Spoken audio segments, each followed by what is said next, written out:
आज की प्रवचन में हम सभी जानेंगे कि किस श्राप के कारण स्त्री समय से पहले ही विधवा हो जाती है और ऐसे कौन से कार्य हैं जो एक पतिव्रता स्त्री को अपने जीवन में कभी नहीं करने चाहिए, जिसकी वजह से स्त्रियां समय से पहले ही विधवा हो जाती है।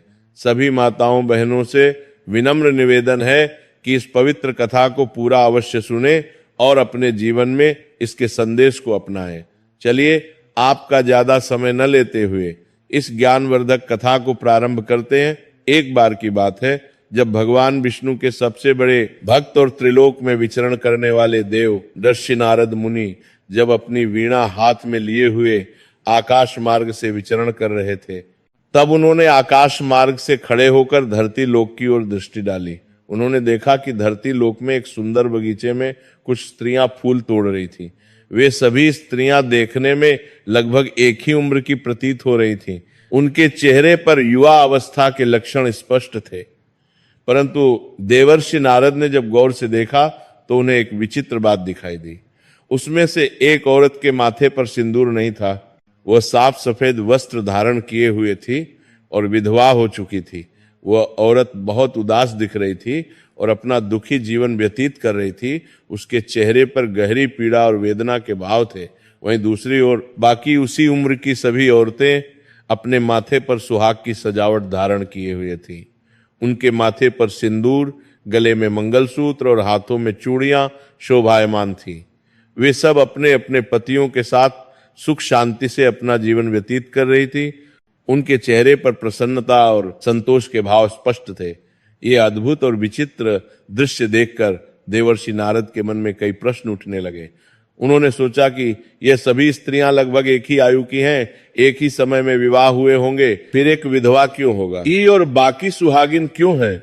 इस रहस्य को जानने की जिज्ञासा से भरे हुए देव ऋषि नारद सीधे जा पहुंचे पाप पुण्य के हिसाब से मनुष्यों को दंड देने वाले और धर्म के रक्षक देवता यमराज के विशाल दरबार में, यमलोक के भव्य दरबार में पहुंचकर देवर्षि नारद ने अत्यंत विनम्रता से, हे धर्मराज, हे न्यायप्रिय देवता, आज मैं आपके समक्ष कुछ महत्वपूर्ण प्रश्नों के उत्तर जानने के प्रयोजन से उपस्थित हुआ हूं। मुझे आशा है कि आप मेरी जिज्ञासा अवश्य शांत करेंगे। तब धर्मराज यमराज अपने सिंहासन पर विराजमान होते हुए अत्यंत शांत और गंभीर स्वर में कहते हैं, हे देव ऋषि, हे त्रिलोक में विचरण करने वाले भगवान के प्रिय भक्त, आप कहिए आपका वह प्रश्न कौन सा है? यदि मैं आपके प्रश्नों के उत्तर को देने में समर्थ हुआ तो मैं अवश्य ही आपको उसके बारे में विस्तार से बताऊंगा। आपकी शंका का समाधान करना मेरा कर्तव्य है। तब देव ऋषि नारद जी अपनी बात आगे बढ़ाते हुए कहते हैं, हे धर्मराज, हे न्याय के देवता, आज जब मैं अपनी वीणा लिए हुए आकाश मार्ग से विचरण कर रहा था, तब मैंने धरती लोक में एक अत्यंत विचित्र और आश्चर्यजनक दृश्य देखा। मैंने देखा कि एक सुंदर बगीचे में कुछ स्त्रियां फूल तोड़ रही थी। वे सभी देखने में लगभग एक ही उम्र की प्रतीत हो रही थी। लगता था मानो उनका जन्म भी एक ही समय में हुआ हो। परंतु हे धर्मराज, उसमें से एक औरत विधवा हो चुकी थी। उसके माथे पर सिंदूर नहीं था और वो बहुत दुखी और उदास दिख रही थी। उसकी आंखों में आंसू थे और वो अपना कष्टमय जीवन व्यतीत कर रही थी। वहीं दूसरी ओर बाकी उसी उम्र की सभी औरतें सुहागिन थीं और अपने अपने पतियों के साथ अत्यंत सुख शांति और समृद्धि से अपना जीवन व्यतीत कर रही थी। उनके चेहरे पर प्रसन्नता और संतोष झलक रहा था। देवर्षि नारद आगे कहते हैं, हे धर्मराज, इस विचित्र दृश्य को देखकर मेरे मन में कई प्रश्न उत्पन्न हो गए हैं। मुझे आपसे बस 3 महत्वपूर्ण बातें जाननी है। मेरा पहला प्रश्न यह है कि आखिर ऐसी कौन सी स्त्री है जो समय से पहले ही विधवा हो जाती है और फिर सारी उम्र दुखी और कष्टमय जीवन व्यतीत करती है? मेरा दूसरा प्रश्न यह है कि किस प्रकार की स्त्री को उसके जीवन में कभी सुख शांति और समृद्धि की प्राप्ति नहीं होती? और मेरा तीसरा प्रश्न यह है कि वो कौन सी विशेष चीज है जो एक पत्नी अपने पति के बार बार मांगने पर भी अपने पति को कभी नहीं देती और नहीं देनी चाहिए? इस तरह देव ऋषि नारद के तीनों गहरे और विचारणीय प्रश्नों को ध्यान पूर्वक सुनकर धर्मराज यमराज मुस्कुराते हुए कहते हैं, हे देव ऋषि नारद जी, हे ज्ञान के जिज्ञासु, तुम जिन स्त्रियों की बात कर रही हो उनमें से एक स्त्री वास्तव में समय से पहले ही विधवा होकर अपना दुखद और कष्टमय जीवन व्यतीत कर रही है। वहीं दूसरी ओर अन्य सभी स्त्रियां सुहागन हैं और अपने अपने पतियों के साथ अत्यंत खुशी और हर्ष के साथ सुखी जीवन बिता रही हैं। तुम ये जानना चाहते हो कि आखिर ऐसा क्यों है, यह रहस्य क्या है? यमराज आगे कहते हैं, तो सुनो हे देवर्षि, मैं तुम्हें इन सभी गुण प्रश्नों का उत्तर एक अत्यंत रोचक और शिक्षाप्रद कथा के माध्यम से देना चाहता हूं। इस कथा को बहुत ही ध्यान और एकाग्रता से सुनना, क्योंकि यह कथा केवल एक कहानी नहीं बल्कि जीवन का एक महत्वपूर्ण सत्य है। ध्यान रखना कि जो व्यक्ति आधी अधूरी कथा सुनते हैं उन्हें आधा अधूरा ही ज्ञान प्राप्त होता है, जो जीवन में कभी काम नहीं आता और ना ही किसी के हित में होता है। परंतु यदि तुमने इस कथा को पूर्ण एकाग्रता और धैर्य के साथ सुना तो तुम्हारे तीनों प्रश्नों के उत्तर इस कथा को सुनने के पश्चात स्वतः ही तुम्हें मिल जाएंगे। फिर देवर्षि नारद अपने हाथ जोड़कर अत्यंत विनम्रता से कहते हैं, हे धर्मराज, हे न्याय के देवता, मैं आपको वचन देता हूं, मैं आपके श्रीमुख से निकली इस पवित्र कथा को पूर्ण एकाग्रता और ध्यान से सुनूंगा। मैं एक एक शब्द को अपने हृदय में धारण करूंगा और इस कथा के समाप्त होने के बाद मैं संसार की समस्त नारियों तक, समस्त स्त्रियों तक इस महत्वपूर्ण कथा को आपके माध्यम से अवश्य पहुंचाऊंगा, ताकि वे सभी इससे शिक्षा ले सकें।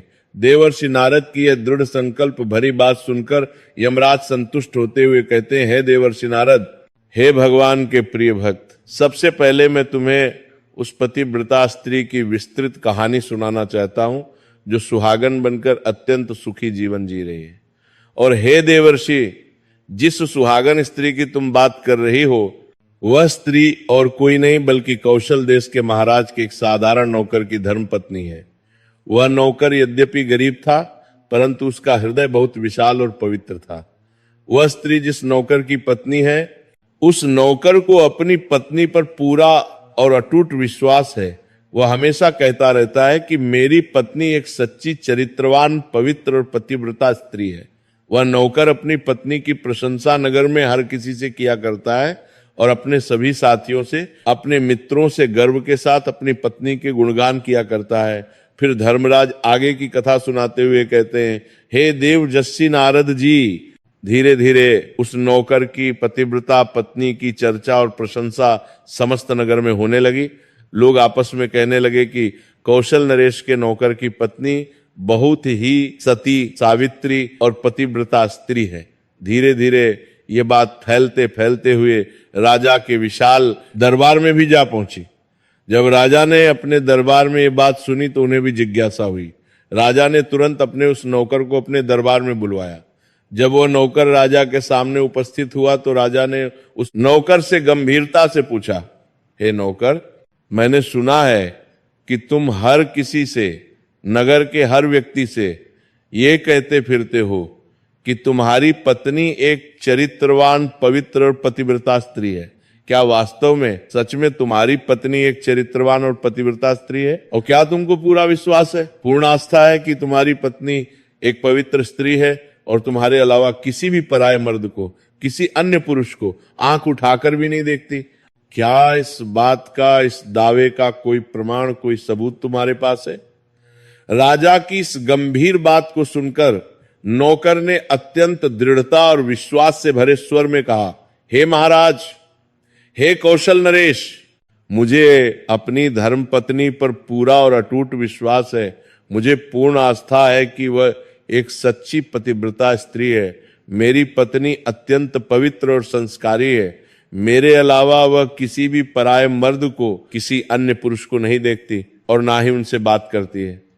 नौकर की इस दृढ़ विश्वास भरी बात को सुनकर राजा के एक चतुर और अनुभवी मंत्री ने, जो दरबार में उपस्थित था, व्यंग्य भरे स्वर में कहा, क्षमा चाहता हूं महाराज, परंतु ऐसा कैसे हो सकता है कि एक स्त्री किसी अन्य पुरुष को न देखे? यह तो बिल्कुल असंभव है, यह नहीं हो सकता। हे महाराज, ये नौकर बस बातें बना रहा है। फिर वो मंत्री अपने अहंकार और घमंड में आकर राजा से कहने लगा, हे महाराज, यदि मैं इस नौकर की बात को गलत साबित कर दूं यदि मैं इसकी पत्नी का पतिव्रता धर्म नष्ट कर दूं, यदि मैं इसे सबके सामने झूठा साबित कर दूं, तो इस नौकर को क्या सजा मिलनी चाहिए? यह सुनकर नौकर ने तुरंत कहा, हे महाराज, हे न्याय प्रिय राजा, यदि महामंत्री जी किसी भी तरह से मेरी पत्नी का पतिव्रता धर्म नष्ट कर देते हैं, यदि वे सफल हो जाते हैं तो आप मुझे फांसी की कठोर सजा दे देना, मैं इसके लिए तैयार हूं। परंतु महाराज, यदि महामंत्री जी मेरी पत्नी का पतिव्रता धर्म खंडित नहीं कर पाए, यदि वे असफल रहे, तो इनको भी कुछ उचित सजा अवश्य मिलनी चाहिए। न्याय दोनों पक्षों के लिए समान होना चाहिए। नौकर की यह दृढ़ और साहसी बात सुनकर राजा ने सोच विचार करके निर्णय लिया और कहा, यदि मंत्री असफल रहा तो उसे भी फांसी की सजा दी जाएगी। मंत्री ने अपने घमंड में ये बात स्वीकार कर ली और नौकर से पूछा, बताओ, मैं तुम्हारी पत्नी से ऐसी कौन सी वास्तु लूं, ऐसी कौन सी चीज लेकर आऊं जिससे तुम मान लो, तुम्हें विश्वास हो जाए कि मैंने तेरी पत्नी का पतिव्रता धर्म वास्तव में खंडित कर दिया है। तो नौकर ने सोच विचार करके कहा, हे महामंत्री जी, मेरे विवाह के पवित्र समय पर दहेज में मुझे एक कीमती पटका और एक सुंदर कतर मिली थी। ये दोनों चीजें मेरी पत्नी ने बहुत ही सावधानी और प्रेम से संभाल कर रखी है, क्योंकि ये दोनों चीजें एक पतिव्रता स्त्री के लिए सुहाग की पवित्र निशानी है। यदि तुम ये दोनों मूल्यवान चीजें मेरी पत्नी से लाकर मुझे यहाँ दिखा दोगे तो मैं मान जाऊंगा, स्वीकार कर लूंगा कि मेरी पत्नी का पतिव्रता धर्म महामंत्री जी आपने नष्ट कर दिया है। तब मंत्री ने घमंड में आकर नौकर की ये शर्त स्वीकार कर ली और वह मंत्री दरबार से निकलकर सीधा नगर में चला गया। वो नगर में जाकर एक ऐसी स्त्री को ढूंढने लगा जो जादू टोना करने में निपुण थी, जो तंत्र मंत्र जानती थी। जो काम संसार में कोई नहीं कर पाता था, वह काम वह जादू टोना करने वाली स्त्री अपनी कुटिल बुद्धि और चालाकी से कर देती थी। फिर मंत्री ने जब उस स्त्री को ढूंढ लिया तो उसे सारी बात विस्तार से बताई और कहा, सुन, तू किसी भी तरह से कैसे भी करके उस नौकर की पत्नी से मेरा संबंध बनवा दे, उसे बहका दे, उसे भ्रमित कर दे। इसके बदले तुझे जितना धन चाहिए, जितना सोना चांदी चाहिए, मैं उतना धन देने को तैयार हूं। मैं तुझे माला माल कर दूंगा।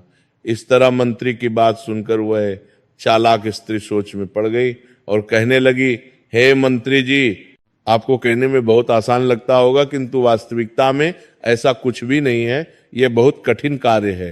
तुम जिस औरत के बारे में बात कर रहे हो, वो औरत एक सच्ची पतिव्रता नारी है। वो अत्यंत पवित्र और संस्कारी है। उसे ना ही किसी धन का लोभ है, ना किसी सोने चांदी का लालच है, और ना ही किसी वास्तु का मोह है। तुम्हें क्या लगता है वो इतनी आसानी से तुमको अपना कीमती पटका और कतर दे देगी?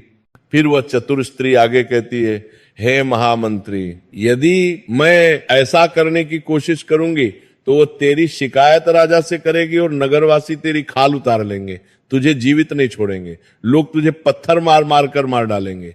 ये डरावनी बात सुनकर मंत्री भयभीत हो गया। वह घबरा गया और विनती करते हुए कहने लगा, यदि तू मेरा उससे संबंध नहीं करवा सकती है तो कम से कम एक काम तो कर दे, बस एक छोटा सा काम। उसके घर में जाकर किसी भी तरह से उसका पटका और कतर चुराकर मुझे दे दे, और साथ ही यदि उसकी पत्नी की जांघ के पास कोई विशेष निशानी हो, कोई तिल या चिन्ह हो, तो वह निशानी मुझे देखकर बता दे। फिर मैं तुझे मुंह मांगा इनाम दूंगा, जितना चाहे उतना धन ले लेना। तुझे जितना धन चाहिए, जितनी दौलत चाहिए, उतना धन मैं तुझे अवश्य दूंगा। बस तू किसी भी तरह मेरा यह काम कर दे, मुझे बचा ले। मंत्री की ये बात सुनकर उस जादू टोना करने वाली स्त्री के मन में धन का लालच आ गया। उसे लोभ हो गया। उसने सोचा कि इतना सारा धन मिलेगा तो मैं आराम की जिंदगी जी सकती हूँ, और उसने कहा, ठीक है, मैं तुम्हारा काम अवश्य करूंगी, लेकिन याद रखना कि मुझे मुंह मांगा धन देना पड़ेगा, कोई कमी नहीं होनी चाहिए। मंत्री ने राहत की सांस लेते हुए कहा, बिल्कुल ठीक है, तुझे पूरा धन मिलेगा। और फिर वह चालाक स्त्री योजना बनाकर नौकर के घर में वेशभूषा बदलकर एक वृद्ध औरत का रूप धारण करके जाती है। उसने बूढ़ी औरत के सफेद बाल और झुर्रियां बना ली थी। वह नौकर की पत्नी से जाकर अत्यंत प्रेम से कहती है, हे बेटी, हे प्यारी बच्ची, मैं तेरे पति की बुआ हूं, मैं तेरी सास की बहन हूं। मैं कई सालों के बाद, बहुत लंबे समय के बाद यहां आई हूं। फिर उस सीधी सादी और भोली नौकर की पत्नी ने विनम्रता से कहा, आप इतने लंबे सालों के बाद आए हैं, इतने समय बाद पहली बार आई हैं, इसीलिए मैंने आपको पहले कभी देखा नहीं है, इसीलिए मैं आपको पहचान नहीं पाई, माफी चाहती हूं। और इस प्रकार वह कुटिल स्त्री उस नौकर के घर में बुआ बनकर रहने लगी। नौकर की सीधी सादी और भोली पत्नी ने उस स्त्री को अपनी बुआ समझकर बहुत आदर सम्मान दिया, उसकी खूब सेवा की। मगर उस निर्दोष स्त्री को ये बिल्कुल भी पता नहीं था कि इस जादू टोना करने वाली कुटिल स्त्री को मंत्री ने उसके साथ छल करने के लिए, धोखा देने के लिए और उसका पतिव्रता धर्म नष्ट करने के लिए भेजा है। अब वो चालाक स्त्री नौकर के घर में बड़े मजे से रहने लगी और नौकर की पत्नी के ऊपर झूठा प्यार और स्नेह लुटाने लगी, उसे बहलाने फुसलाने लगी। कुछ दिन बीत गए। एक दिन नौकर की पत्नी अपने नित्य क्रम के अनुसार स्नान करने के लिए स्नान गृह में गई। फिर उसके थोड़ी ही देर बाद वह चालाक स्त्री भी नौकर की पत्नी के पास स्नान गृह में जाकर बड़े प्यार से उसकी पीठ और कमर रगड़ने लगी। उस सीधी सादी पतिव्रता औरत ने बहुत शर्म और संकोच से मना किया और कहा, नहीं बुआ जी, आप ये मत करो, मैं खुद कर लूंगी। फिर भी वह कुटिल स्त्री नहीं मानी और बड़े प्यार भरे स्वर में कहने लगी, अरे बेटी, तुम मुझे अपनी बेटी से भी ज्यादा प्यारी लगती हो, तुम मेरी आंखों का तारा हो, तो मना मत करो, शर्माओ मत। काफी दिनों के बाद, तो लंबे समय के बाद मेरी और तुम्हारी मुलाकात पहली बार हुई है, मुझे अपनी सेवा करने दो। और ऐसा कहकर वह धूर्त स्त्री उसे बातों के माया जाल में, प्रेम के जाल में उलझाने लगी। और फिर मौका देखते ही, अवसर पाते ही उसने उस पतिव्रता औरत के गुप्तांग के पास की जांघ पर ध्यान से देखा और उसे वहां एक तिल दिखाई दिया। उस चालाक जादू टोना करने वाली स्त्री ने उस तिल को अच्छे से देख लिया और उसका काम बन गया। उसकी योजना सफल हो गई। और जब स्नान करने के बाद वह नौकर की पत्नी घर के अन्य काम करने में व्यस्त हो गई, खाना बनाने और सफाई करने लगी, इसी बीच उस धूर्त स्त्री को पटका और कतर चुराने का सुनहरा मौका मिल गया। उसने इधर उधर देखा, चारों ओर नजर दौड़ाई और जब कोई नहीं था तो उसने चुपके से बड़ी चालाकी से पटका और कतर चुरा लिया। और फिर वहां से ये दोनों कीमती चीजें चुराकर तेजी से भाग गईं और सीधा जाकर मंत्री के विशाल महल में पहुंची। उसने मंत्री को पटका और कतर दे दिया और खुशी खुशी कहा, लो मंत्री जी, तुम्हारा काम हो गया। और सुनो, उस नौकर की पत्नी की जांघ पर, उसके गुप्तांग के पास एक काला तिल की निशानी है। अब मुझे मेरा मुंह मांगा धन दो। मंत्री बहुत प्रसन्न हुआ और उसे ढेर सारा धन देकर विदा किया। फिर मंत्री उस पटका और कतर को लेकर अपनी सफलता पर गर्व करते हुए सीधा राजा के भव्य दरबार में जा पहुंचा।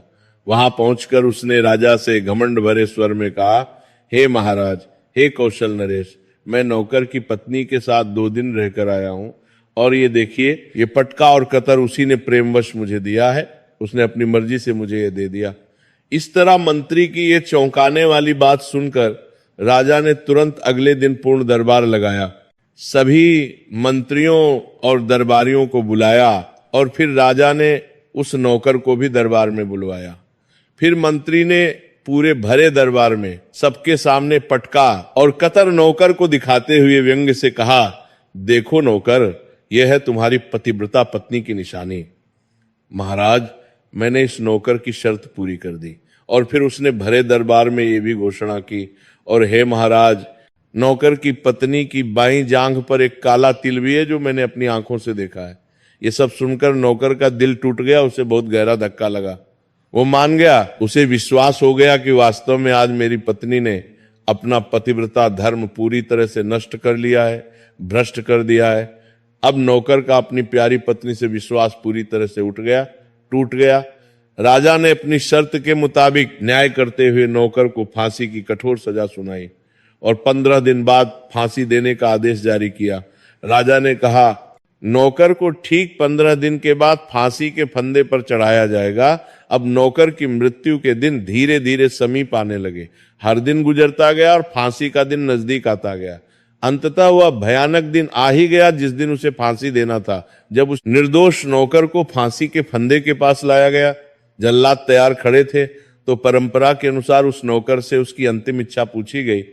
फिर नौकर ने दुखी मन से कहा, हे महाराज, मेरी अंतिम इच्छा यह है कि मैं आखिरी बार, जीवन में अंतिम बार अपनी पत्नी से मिलना चाहता हूं।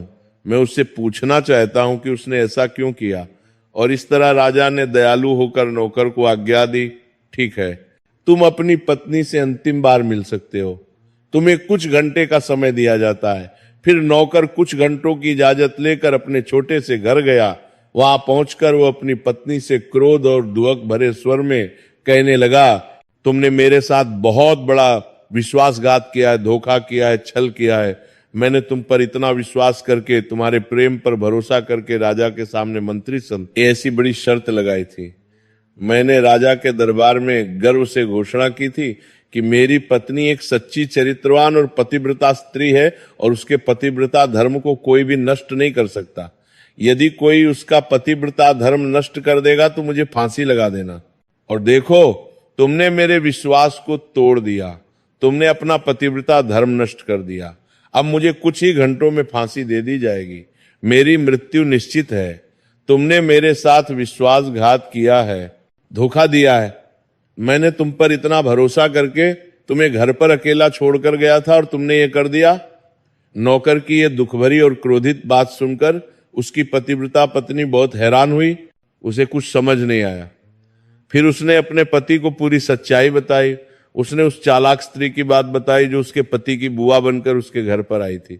उसने कहा, सुनो, मैंने कुछ भी गलत नहीं किया। एक बुआ आई थी जो आपकी बुआ बताकर आई थी, मैंने तो उनका बहुत आदर सम्मान किया। मुझे नहीं पता कि पटका और कतर कहाँ गए, मगर नौकर को अपनी पत्नी की सच्ची बातों पर बिल्कुल भी विश्वास नहीं हुआ। उसे लगा कि वो झूठ बोल रही है। वो उदास और निराश होकर वापस राजा के दरबार में पहुंच गया।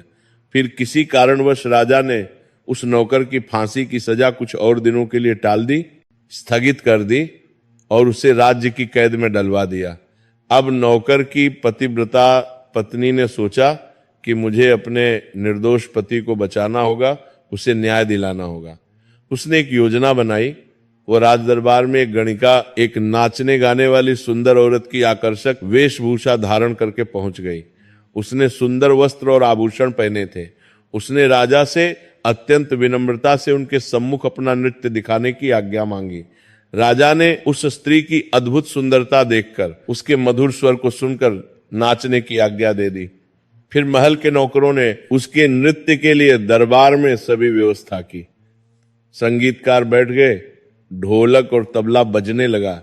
फिर उस नौकर की पतिव्रता पत्नी ने जब अपना मनमोहक नृत्य शुरू किया, जब वह नाचने लगी तो उसका सुंदर नाच देखकर राजा बहुत मोहित हुए, मंत्रमुग्ध हो गए।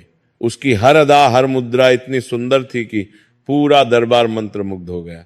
और फिर राजा ने प्रसन्नता से कहा, मैं तुम्हारे अद्भुत नृत्य से बहुत बहुत प्रसन्न हुआ हूं। मांगो, तुम जो भी इच्छा करोगी, जो भी मांगोगे, मैं तुम्हें वो अवश्य दूंगा।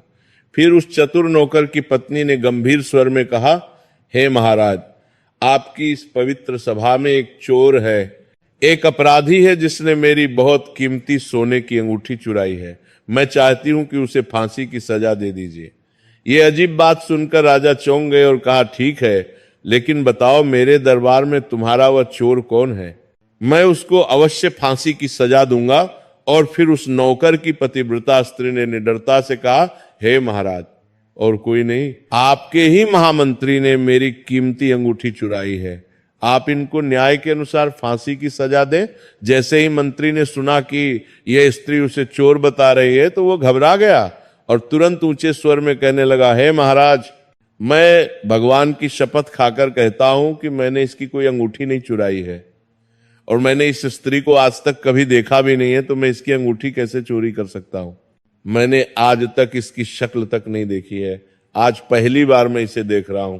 जैसे ही मंत्री ने कहा कि मैंने इस स्त्री को आज तक कभी देखा ही नहीं है, तो वह चतुर पतिव्रता औरत तुरंत अपनी गणिका की वेशभूषा हटाकर अपने वास्तविक असली वेशभूषा में आ गई।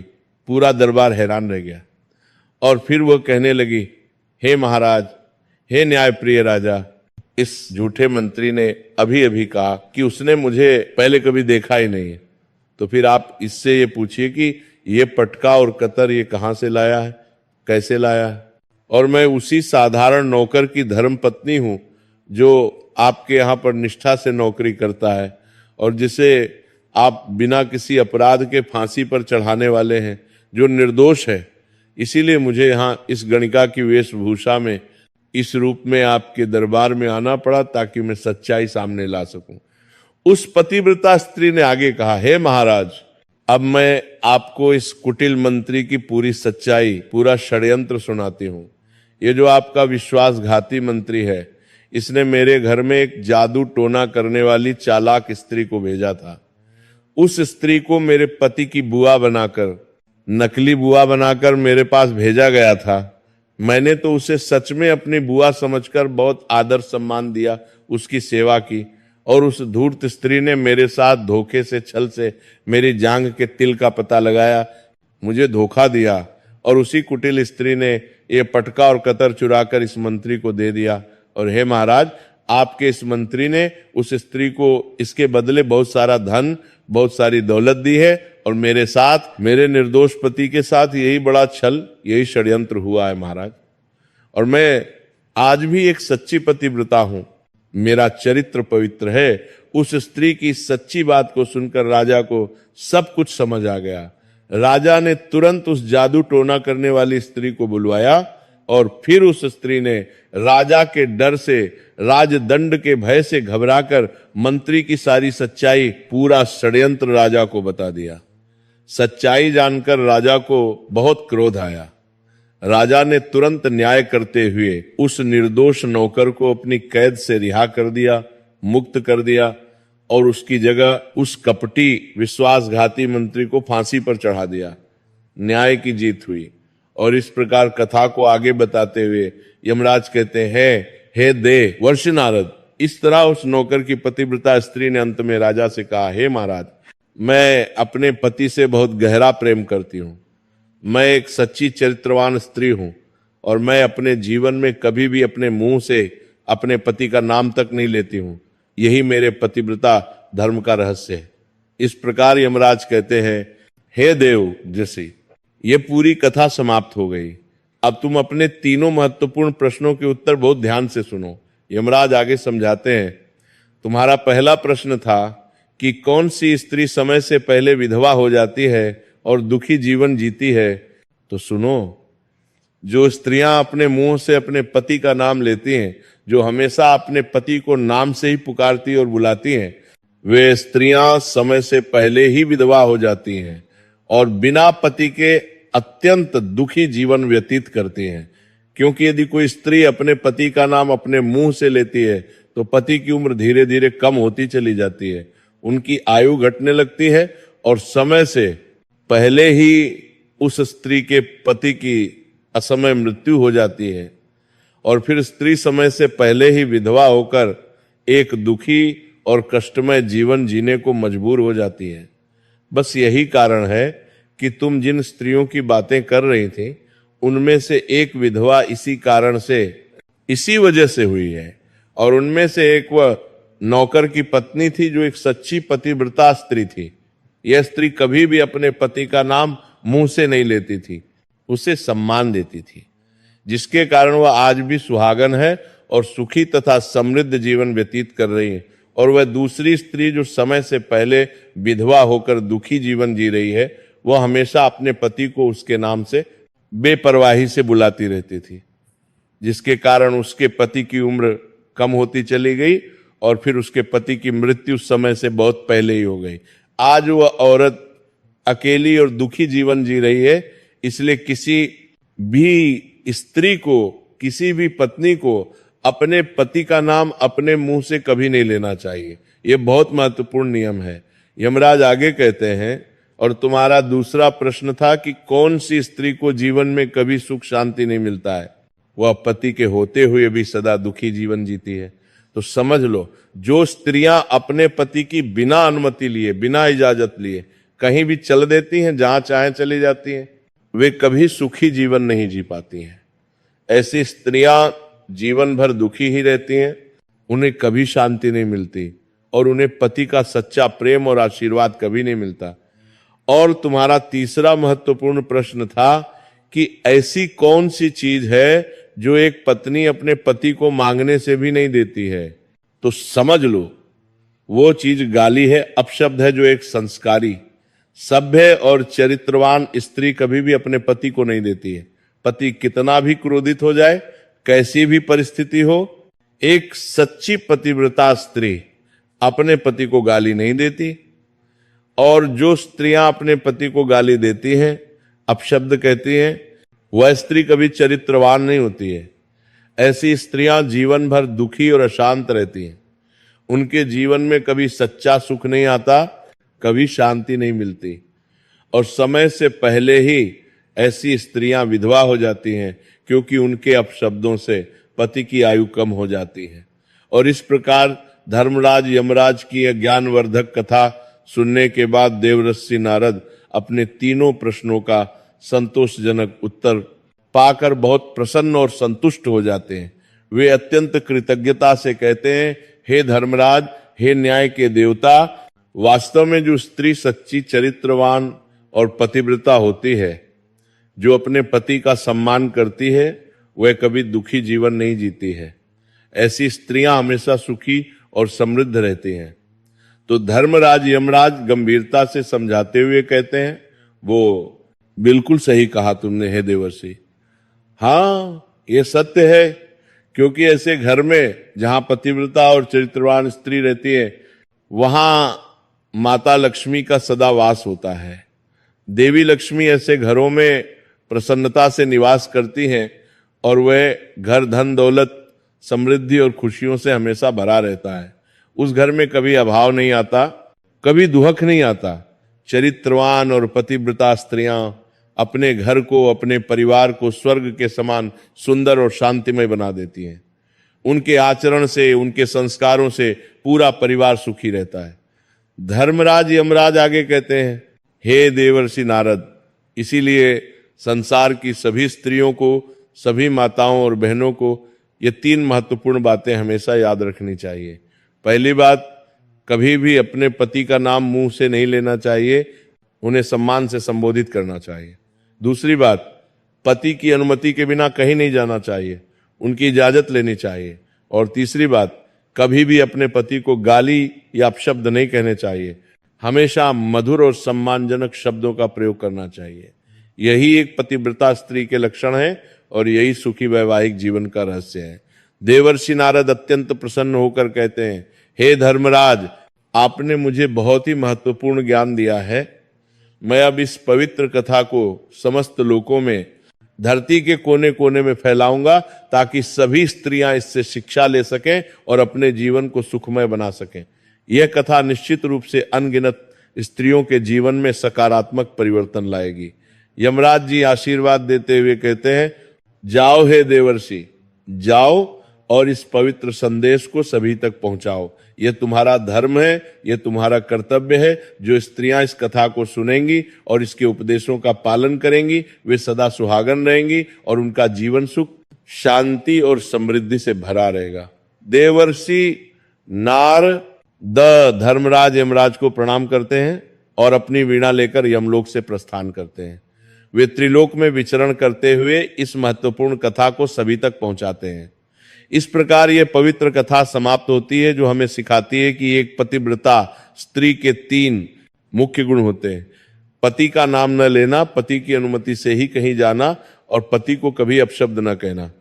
जो स्त्री इन 3 नियमों का पालन करती है, वह सदा सुहागन रहती है और उसका जीवन सुख समृद्धि से भरा रहता है। उसके घर में लक्ष्मी माता का वास होता है और उसका पति दीर्घायु होता है। ये कथा हमें यह भी सिखाती है कि सत्य की हमेशा जीत होती है।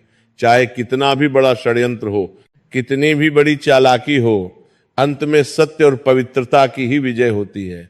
नौकर की पतिव्रता पत्नी ने अपनी बुद्धिमत्ता, साहस और पवित्रता से न केवल अपने पति को बचाया, बल्कि अपने चरित्र को भी निर्मल साबित किया। इस कथा से हमें यह शिक्षा मिलती है कि पति पत्नी के बीच आपसी विश्वास, सम्मान और प्रेम होना बहुत जरूरी है। साथ ही एक पत्नी को अपने पति का सम्मान करना चाहिए और पति को भी अपनी पत्नी पर विश्वास रखना चाहिए। जहां ये सभी गुण होते हैं, वहां का जीवन स्वर्ग के समान सुखद हो जाता है। माताओं और बहनों को इस कथा से यह संदेश मिलता है कि पतिव्रता धर्म का पालन करने से न केवल उनका जीवन सुखी रहता है, बल्कि उनके पति की आयु भी लंबी होती है और परिवार में हमेशा खुशहाली बनी रहती है। ये प्राचीन ज्ञान आज भी उतना ही प्रासंगिक है जितना पहले था। इसलिए सभी माताओं और बहनों से विनम्र निवेदन है कि इस पवित्र कथा को ध्यान से सुने, इसके संदेशों को अपने जीवन में उतारें और अपने आसपास की अन्य महिलाओं तक भी इस ज्ञान को पहुंचाएं। इससे समाज में सुख, शांति और समृद्धि का वातावरण बनेगा और परिवारों में प्रेम और सद्भाव की वृद्धि होगी। अगर यह पवित्र और शिक्षाप्रद कथा आप सबको अच्छी लगी हो, यदि आपको इससे कुछ सीखने को मिला हो, तो कृपया कमेंट में जय